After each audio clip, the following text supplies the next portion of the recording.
प्रिय संस्कृत मित्राणि नमः संस्कृताय UGC net paper 2 Sanskrit free classes welcome to field form YouTube channel unit 5 व्याकरण एवं भाषा विज्ञान का सामान्य परिचय। क्लास नंबर हमारी है 86 by Neetu Chaudhary and class का टाइम हमारा रहेगा डेली 6 PM। ये हमारे सोशल मीडिया के अकाउंट्स हैं, वहां पे जाके आप फॉलो अप करोगे तो डेली के डेली जितने भी क्लास होते हैं उसकी लिंक एंड कुछ भी इंफॉर्मेशन होगी तो आपको वहां पे प्रोवाइड करवाया जाएगा। और ये हमारे फील्ड ऑफ फॉर्म के फ्री क्लासेस का एप्लीकेशन है जिसमें free notes, live classes, 5000 plus MCQ plus PYQ and free books आपको इजीली फ्री ऑफ कॉस्ट मिल जाएंगी। ये हमारे नेट फ्री क्लासेस का टाइमिंग है जो कि 9 AM को जीके की क्लास, 11 AM को पेपर फर्स्ट के लिए, 2 PM को पेपर फर्स्ट के MCQ, 6 PM को second paper Sanskrit and 7 PM को शॉर्ट वीडियो और शॉर्ट नोट्स एंड 9 PM को पेपर फर्स्ट के DI, मैथ्स, रीजनिंग इसकी क्लास आपको मिल जाएंगी। हाउ टू डाउनलोड नोट्स, आप नोट्स कैसे डाउनलोड करें तो यहाँ पे हमारी वेबसाइट दी हुई है www.ugcnet.com। वहां पे जाके आप देखोगे तो डेली के डेली जितने भी क्लास होते हैं वो आपको वहां पे PDF के रूप में प्रोवाइड करवाया जाएगा। और ये हमारे फ्री जो फिल फॉर्म का जो YouTube चैनल है उसमें हमारी प्लेलिस्ट बन चुकी है जिसमें हमने जितने भी क्लासेस करवाए थे 1 से लेकर 86 तक के जितने भी क्लासेस है वो सब आपको वहां पे मिल जाएंगे। और आपको मैं बता दूं कि जो हमारा फिल फॉर्म है वो गिव अवे के नाम से भी जाना जाता है। उसमें हम ऐसे प्राइज भी रखते हैं और जो हमारा 22 मई को जो गिव अवे होने वाला है उसमें हमने ये स्मार्ट वॉच रखा है। तो प्लीज सभी स्टूडेंट उसको विन करके आइएगा। ठीक है स्टूडेंट, जो भी विनर है वो हमारा ही होना चाहिए। हमारा जो सेकंड पेपर संस्कृत है उसका ही विनर मुझे चाहिए। एक बार सभी स्टूडेंट लिख लो कि वी वांट JRF। हमारा जो एम है, हमारा जो लक्ष्य है, हमारा जो गोल है, हमारा जो मिशन है वो क्या है? JRF। सभी जगह पे लिख लो कि हमें JRF ही चाहिए। JRF के सितारों, हमें क्या चाहिए? JRF ही चाहिए। ठीक है, अब हम आगे देखते हैं हमारा कंप्लीट सिलेबस।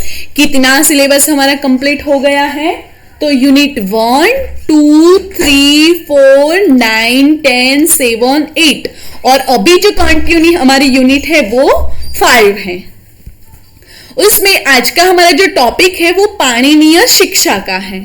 तो आइए हम देखते हैं उसका परिचय। शिक्षा को वेद के 6 अंगों में से सर्वप्रथम प्रमुख अंग माना गया है जिसे वेद की नासिका कहा जाता है। शिक्षा द्राणतु वेदस्य। हमारे शास्त्रों में विविध प्रकार के शिक्षा ग्रंथों का वर्णन है।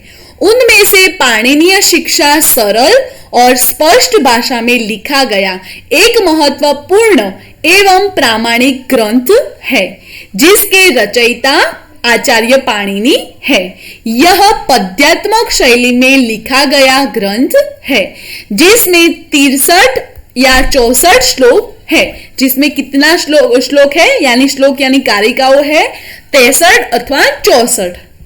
उसमें पहली है अथ शिक्षा प्रवक्ष्यामि पाणिनीयं मतम यथा शास्त्रानुपूर्व तद्विदात् यथोक्तम लोक वेदयो। ये उसकी पहली श्लोक या उसको कारिका भी बोल सकते हो। उसका हिंदी में अर्थ देखते हैं। पाणिनि मत के अनुसार शिक्षा नामक वेदांग को कहूंगा उसे लोक तथा वेद में कहे हुए अनुसार तथा शास्त्रों के प्रवर्तक गुरुओं की परंपरा से प्राप्त समझे। उसके बाद वर्ण संख्या 63 शतु वर्णा शंभुमते मता प्राकृते संस्कृते चापी स्वयं प्रोक्ता स्वयंभुवा। ये कौन सी है? तीसरे नंबर पर है। ये जो मेन है वो ही हम देखते हैं। तो देखते हैं हम उसका अनुवाद। प्रकृति के अनुकूल संस्कृत भाषा में शंभु के मत से 63 या 64 वर्ण होते हैं। ब्रह्मा जी ने इसे स्वयं कहा है। उसके बाद है वर्ण गणना। स्वराविंशति कश्च स्पर्शना पंचविंशति यादयश्च स्मृताहष्टो चत्वारश्च यमा स्मृता अनुस्वरो विसर्गश्च कपो चापि पराश्रितो दुःखस्पृष्टे श्वेति विघ्नयो रुकार प्लुत एव च। ये 4 और 5 नंबर की जो कारिका है उसको मिक्स करके बनाई है। तो देखते हैं हम, स्वर कितने हैं 21, स्पर्श कितने हैं 25, यकार आदि कितने हैं अंतस्थ और ऊष्म 8, यम कितने हैं 4, अनुस्वार 1, विसर्ग 1, जिह्वा मूल्य उपाध्यानीय तो 2 और प्लुत लुकार 1, बराबर टोटल कितने हुए 63।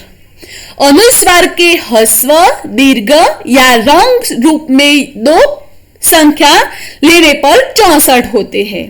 जो अनुस्वार के ह्रस्व दीर्घ या रंग रूप में 2 संख्या लेने पर 64 बनते हैं। ठीक है। उसके बाद है वर्णोत्पत्ति प्रक्रिया।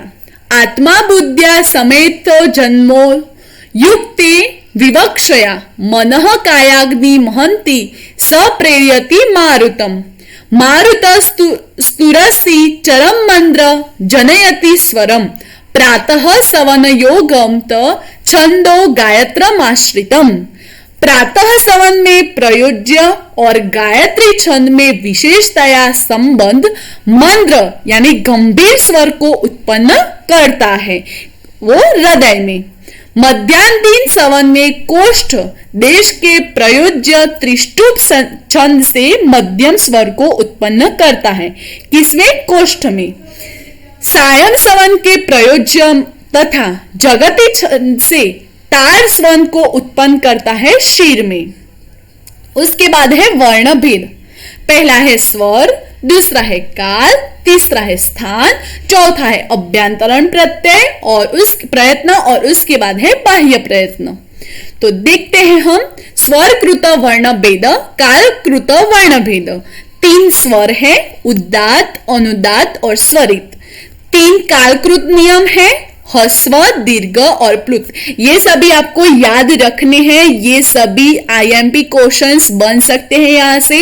तो प्लीज यहाँ से आप सभी स्टूडेंट ध्यान रख के देखो। उसके बाद है स्वर उदाते निषाद गांधार अनुदाते ऋषभ दैवतो स्वरति प्रभता होते पंच मध्यम पश्चिमा। यानी उदात स्वर निषाद और गांधार, अनुदात स्वर ऋषभ और दैवत और स्वरित मूलक स्वर तो पंचज, मध्यम और पंचम। ठीक है। उदात स्वर कौन कौन से? निषाद और गांधार।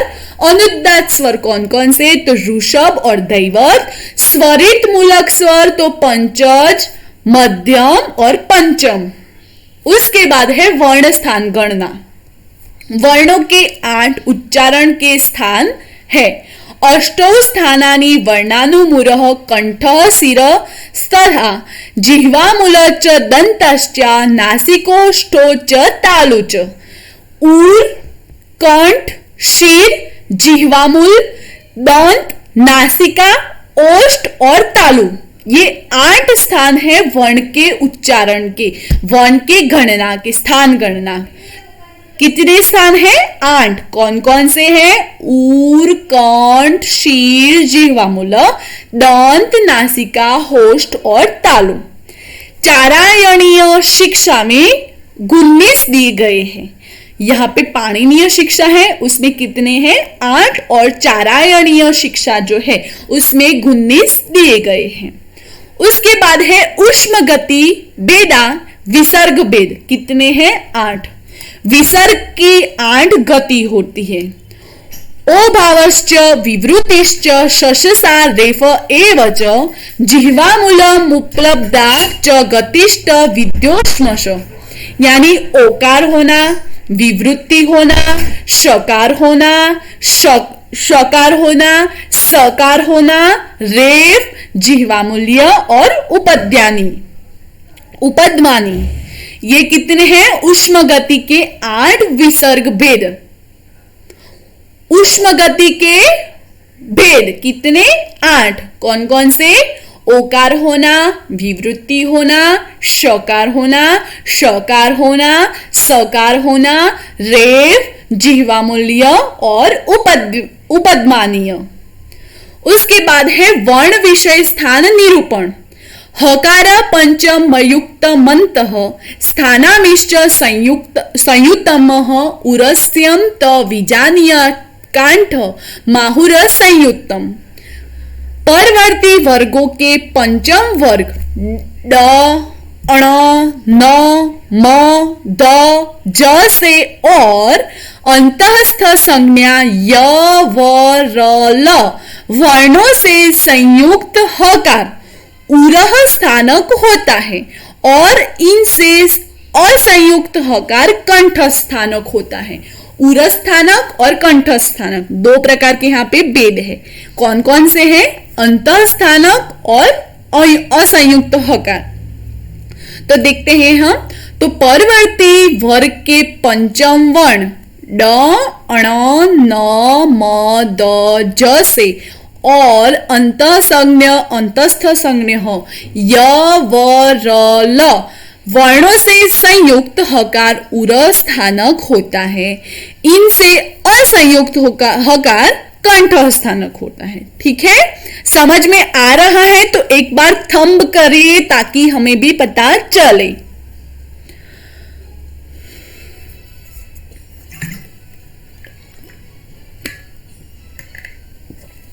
उसके बाद है वर्णोच्चारण स्थान। वर्ण के उच्चारण स्थान।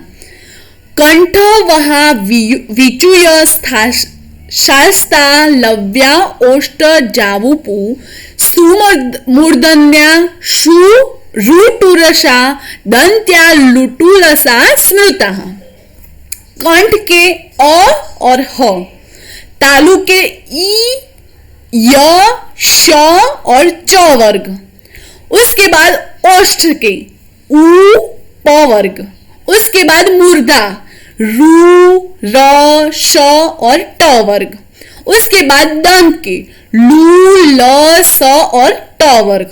ये उच्चारण के स्थान है। कंठ, तालु, ओष्ठ, मूर्धा और दंत्य। उसमें कौन कौन से शब्द होते हैं? तो अ कैसे होता है? कंठ से। अ और ह कंठ से। आप देखोगे अ, ह एक क्या से हुआ? कंठ से। तालु से ई, य, श और च, ये किससे हुआ? तालु से। उसके बाद है ओष्ठ से उ, प, ऐसे आप बोलोगे उ, तो कहां से हुआ? ओष्ठ की गति से हुआ ओ। उसके बाद मुर्गा, मुर्दा से तो रू, र, श और ट वर्ग, तो मुर्दा। दंत से लू, ल, स, त वर्ग, ये हो गए दंत से। उसके बाद है जिह्वामूलम तु कु प्रोक्ता दंत्योष्ठो ओष्ठो वह स्मृता बुद्धे ए तु कंठ तालव्या ओ कंठ ष्ठ जो स्मृता।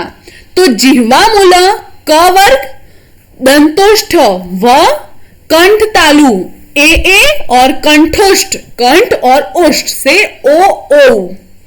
जिह्वामूल से क वर्ग, दंतोष्ठ से व वर्ग, कंठ तालु से कंठ और तालु से ए और कंठ और ओष्ठ से ओ। ये हो गए कंठ और ओष्ठ से। ठीक है। उसके बाद ए ओ वर्ण विचार, उस पर हम देखते हैं। जो ए ओ जो है उस पर क्या होता है वर्ण का विचार।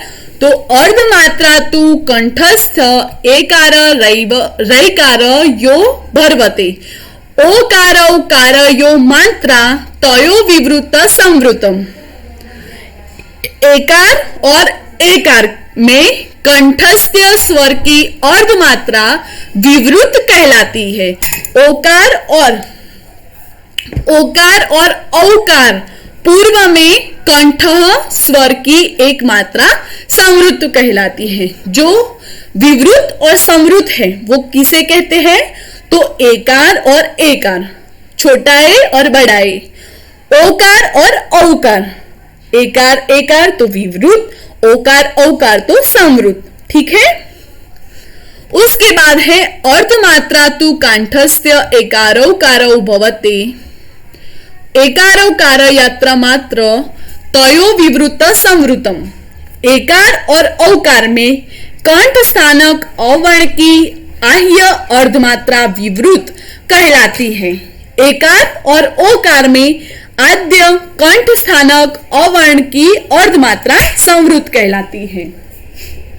संवृतम मात्रिकम ज्ञेय, विवृतम तु द्विमात्रिकम। घोषा वा संवृता सर्वे अघोष विवृत स्मृता।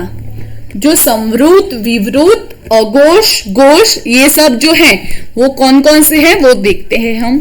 संवृत है वो एक मात्रिक है, विवृत है वो द्विमात्रिक है, ह्रस्व है वो ह्रस्व अवर्ण है वो संवृत है, दीर्घ अवर्ण है वो विवृत है, सभी गोष्वान वर्ण है वो संवृत है और सभी अगोष्वान है वो विवृत है। ये जो टेबल है वो भी इंपॉर्टेंट है आपके लिए, ये मैं मेरे एक्सपीरियंस से बता रही हूं। आपको पूछा जाएगा कि संवृत है वो कितने मात्रिक की होती है, तो एक मात्रिक की होती है। विवृत है वो द्विमात्रिक होती है। ह्रस्व अवर्ण है वो संवृत होते हैं, दीर्घ अवर्ण है वो विवृत होते हैं। सभी जो अवर्ण है, सभी अवर्ण, सभी गोष्वान वर्ण, गोष्वान तो संवृत होते हैं और सभी अघोष वर्ण, अघोष वर्ण कौन से हो गए, विवृत। ठीक है। स्वराणा मुष्णाना चैव विवृत करणं स्मृतम, तेभ्यो अपि विवृत वेणौ तांब्यात मेचौ तथैव च। स्वर ऊष्मवर्ण वो हो गए विवृत, एड तो हो गए विवृतर और एच हो गया विवृतम। विवृत, विवृतर और विवृतम ये तीन भेद हो गए। स्वर ऊष्मवर्ण, विवृत, एड तो विवृतर और एच तो विवृतम। अनुस्वार अयोगवाह स्थानीय विशेष्या यमः। अनुस्वार और यम संज्ञक वर्णों का स्थान नासिका में होता है। अयोगवाह वर्ण अपने आश्रयभूत स्वपूर्ववर्ती स्वर के स्थान को लेने वाला होता है। अनुस्वार और यम संज्ञक वर्णों का स्थान नासिका में होता है। अयोगवाह वर्ण अपने आश्रयभूत स्वपूर्ववर्ती स्वर के स्थान को लेने वाला होता है। उसके बाद है वर्णोच्चार विधि। व्याद्री यथा हरेत पुत्रान् द्रष्टाम्ब्या न च पीडयेत, भीता पतन भेदाभ्या तद्वद्वर्णा प्रयोजयेत। जिस प्रकार बाधिन गिरने के तथा छेद को हो जाने के भय से भयभीत दांतों से बच्चों को ले जाती है, पीड़ा नहीं देती, उसी प्रकार वर्णों के उच्चारण में भी अधिक शिथिल न हो या न तवीब आघात हो। अयोगवाह वर्ण कितने हैं? 6। अनुस्वार, विसर्ग, जिह्वा मूल्य, उपध्यानीय और यम और नासिका, ये है अयोगवाह वर्ण। उसके बाद है अनुस्वार रूपम। स्वर के पीछे आने वाले अनुस्वार को हकार कहते हैं। रेफ और श स होने पर सदा दंत मूलक स्थान और उसका उच्चारण लौकी की वीणा के ध्वनि के तुल्य ध्वनि वाला बनाकर उच्चारित करना चाहिए। उसके बाद है रंग मात्रा। रंग का उच्चारण तर्क के उच्चारण काल से समान करना चाहिए। रंग की 2 मात्रा होती है, हृदय चैक मात्रस्तवर्धन मात्रस्तु मूर्धनि। नासिकाया तथार्थ च रंग स्वेय द्विमात्रा। रंग के हृदय में 1 मात्रा, शिर में 1/3 मात्रा, नासिका में 1/3 मात्रा। इस प्रकार रंग की द्विमात्रिका होने के द्विमात्रिक उदाहरण वृतः जंदवा। यहाँ पे रंग की मात्राएं बताई है कि हृदय में कितनी है, एक मात्रिका है, शीर में 1/3, नासिका में 1/3, ये भी पूछा जाता है, तो यहां से भी आप ध्यान रख लीजिएगा। उसके बाद है हस्तकार्य स्वर निर्देश प्रकार। हस्तकार्य के स्वर निर्देशन के प्रकार। अनुदातो हृदय, ज्ञेयो मूर्धन्युदात उदाहर्त, स्वरति स्वरितः कर्णमूलीयः सर्वस्ते प्रचयः स्मृतः। तो उदात्त शीर प्रदेश, अनुदात्त हृदय देश में हाथ रखकर, स्वरित कर्णमूल प्रदेश, प्रचय मुख प्रदेश। उसके बाद है मात्रा विशेष निर्दशनानि। चाशस्तु वदते मात्रा द्विमात्र चैव वायसः, शिखी रौति त्रिमात्रकः मात्रकम तू नकुल स्वतः मात्रकम। यहां से भी बहुत ज्यादा बार क्वेश्चंस आ गया है एग्जाम में। नीलकंठ पक्षी एक मात्रिक, कौवा द्विमात्रिक, मयूर 3 मात्रिक और नेवला अर्धमात्रिक। ये भी बहुत ज्यादा आईएमपी क्वेश्चंस है। समझ गए स्टूडेंट्स? तो इसका स्क्रीनशॉट भी ले सकते हो और आप राइट डाउन भी कर सकते हो, नोट्स बना सकते हो। उसके बाद है वेद उच्चारण। अनक्षरम मयानुष्यम विश्वरम व्याधि पीड़ितम अक्षता शस्त्र रूपेण वज्रपातति मस्तके। अक्षर विकल आयुहीन, स्वर विकल रोग पीड़ित। ये हो गए अक्षर विकल और स्वर विकल। कौन कौन से? आयुहीन और रोग पीड़ित, यहां से आ सकता है। उसके बाद है अधम पाठक लक्षणम। अधम पाठक के लक्षण कौन कौन से हैं और पाठक गुण कौन से हैं, तो देखते हैं हम। गीति शिद्री शिर कंपी तथा लिखित पाठक अनर्थज्ञो कल्प कंठश्च षडेते पाठकाधम। गाते हुए पढ़ने वाला, शीघ्र पढ़ने वाला, शीर हिलाते हुए पढ़ने वाला, स्वलिखित स्तोत्र को पढ़ने वाला, अर्थ को बिना जाने पढ़ने वाला, अल्प पाठ का कंठस्थ करने वाला। ये 6 प्रकार अधम पाठ के होते हैं। ये भी पूछा जाता है कि निम्नलिखित में से कौन सा लक्षण अधम पाठ का नहीं है या अधम पाठ का है। ठीक है, तो कौन कौन से? गाते हुए पढ़ने वाला, शीघ्र पढ़ने वाला, शीर हिलाते हुए पढ़ने वाला, स्वलिखित स्तोत्र को पढ़ने वाला, अर्थ को बिना जाने पढ़ने वाला, अल्प पाठ का कंठस्थ करने वाला। ये 6 प्रकार पाठक अधम पाठ के हैं। उसके बाद है पाठक गुण। मयूर मक्षरम व्यक्ति पदच्छेदु दस्तु सुस्वर धैर्य लय समर्थ च षडेते पाठका गुणः। मधुरत्व, स्पष्ट अक्षरों का उच्चारण, पदों का विभाग, सुस्वर, सुंदर, लययुक्त, ये 6 पाठक के गुण हैं। पाठक के गुण भी पूछाए जा सकते हैं कई बार। तो पाठक के गुण कौन कौन से हैं? मयूरत्व, स्पष्ट अक्षरों का उच्चारण, पदों का विभाग, सुस्वर, सुंदर, लययुक्त, ये 6 पाठक के गुण हैं। सोमयागेषु वाचः स्थानाना प्रयोग नियमा। प्रातः सवन में नित्य बाद के गर्जन के समान उरह स्थित गंभीर वर्ण से शस्त्रादि वाक्य पढ़े।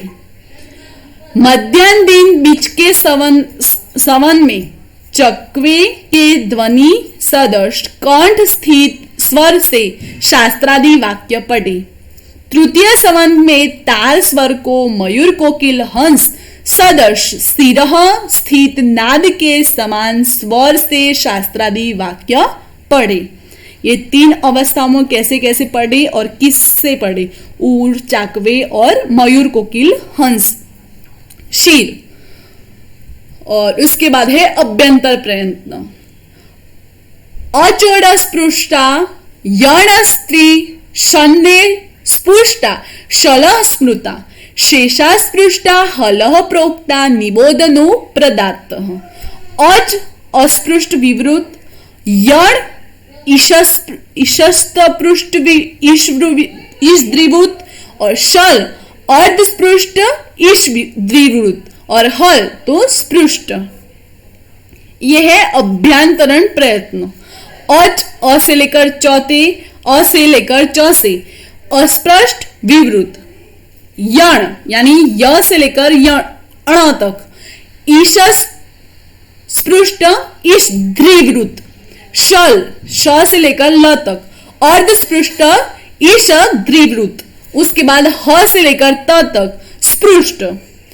अभ्यंतर प्रयत्न और बाह्य प्रयत्न। तो बाह्य प्रयत्न देखते हैं। जमोनु नासिका ना हो नादिनो हर्षजः स्पृशता स्मृता ईशनादो यणो यज्ञ स्नासीनस्तु खफादयः।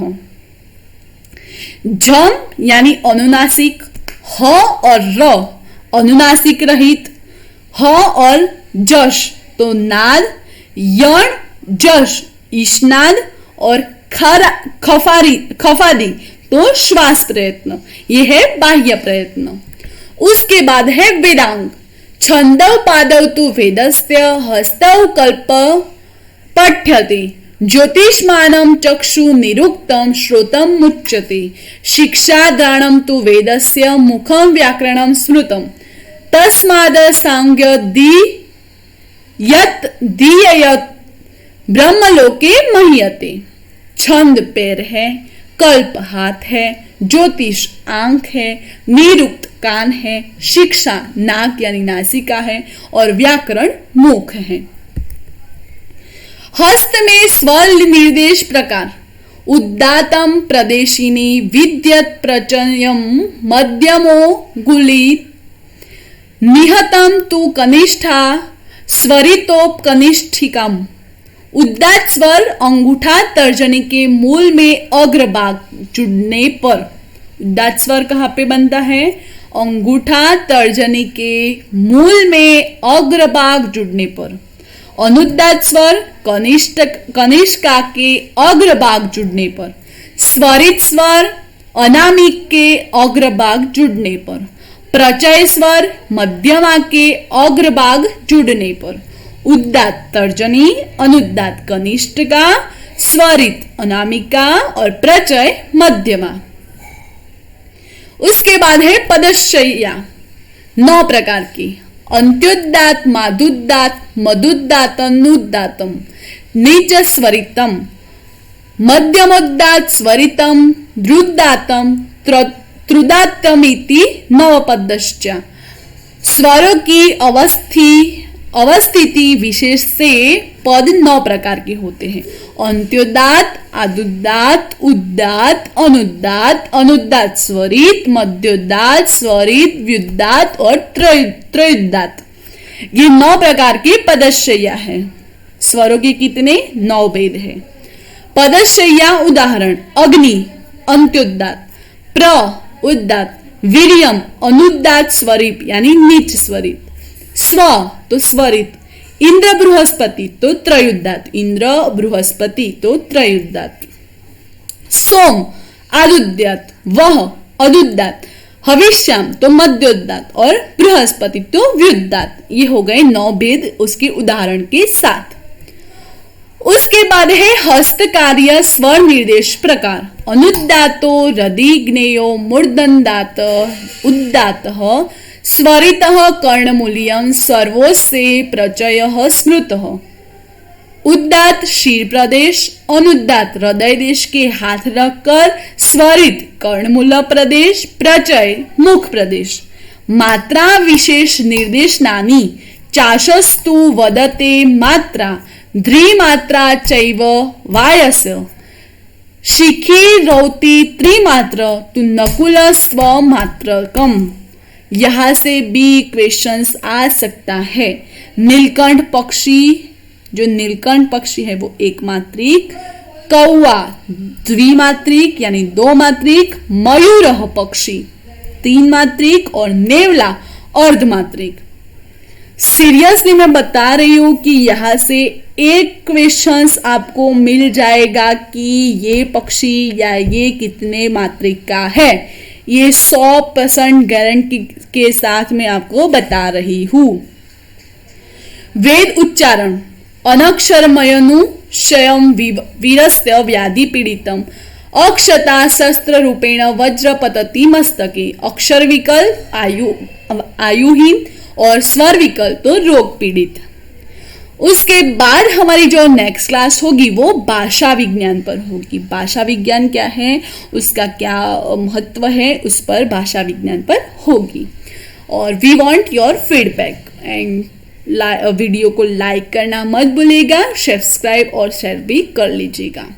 फॉर मोर इन्फॉर्मेशन के लिए सारे सोशल मीडिया अकाउंट्स यहाँ पे दिए हुए हैं, वहां पे आप जाके फॉलो अप कर सकते हो। तेरी जगह बढ़ाई होगी, तेरी हर जगह बढ़ाई होगी जब नियत साफ और अच्छी पढ़ाई होगी। ये बहुत ही ज्यादा इंपॉर्टेंट बात है सेंटेंस में कि आपकी हर जगह पे पढ़ाई तभी होगी जब आपकी नियत साफ होगी और अच्छी पढ़ाई होगी। आज के लिए इतना ही। Thank you for watching this video. Have a nice day. Take care. Bye all students.